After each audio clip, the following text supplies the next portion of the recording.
Jason, we wish that the sunshine would keep on coming, maybe cool down a little bit. Oh, yeah. It sounds like some of that could be happening. At least half of that is going to happen. Yeah, I mean, we'll eventually get some sun, but next few days, largely clouds. But how's 70s for highs sound? I mean, that's going to be pretty incredible. Beggars can't be choosers, maybe. Exactly. Oh, yeah, there we go. Especially in the middle of July. Yeah. And right now, more rain starting to push its way on in. You can see it to the northwest there. Again, a lot of this has been weakening as it's been pushing its way in from Nebraska and South Dakota there. We had a little bit of cooler air shoot out in front of these storms, and that acts to really kill any potential of it. And that's going on up and down this line. So in the next half hour or so, a lot of this activity is going to drastically weaken as we're seeing it through the middle portion of the line. But still do have a severe thunderstorm watch in place for those far western portions of the state. That goes until 3 o'clock in the morning.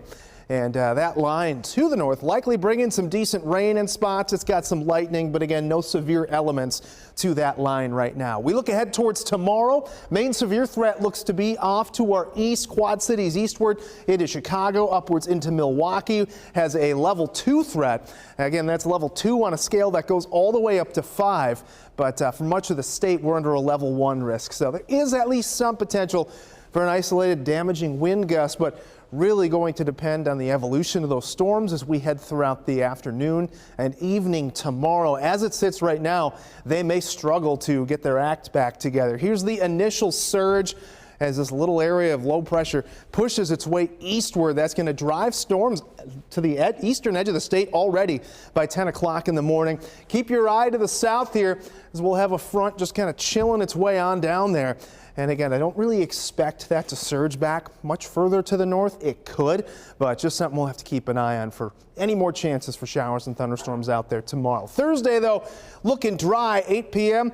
A lot of us in the upper 60s to low 70s. That's where we'll be for much of the day. One of the coolest days we've had for a bit here. And heading in towards Friday, we'll eventually pull in maybe an isolated shower and a little bit of cloud cover, but those temperatures do start to rebound for us. Rain tracker doesn't bring in a lot. Again, that line to the northwest will be the culprit for much of the rainfall amounts that we see, but that's going to die quickly as it continues its march eastward across northwestern portions of the state. Could see some more off to the southeast as far as rainfall is concerned as that line moves through late tomorrow morning.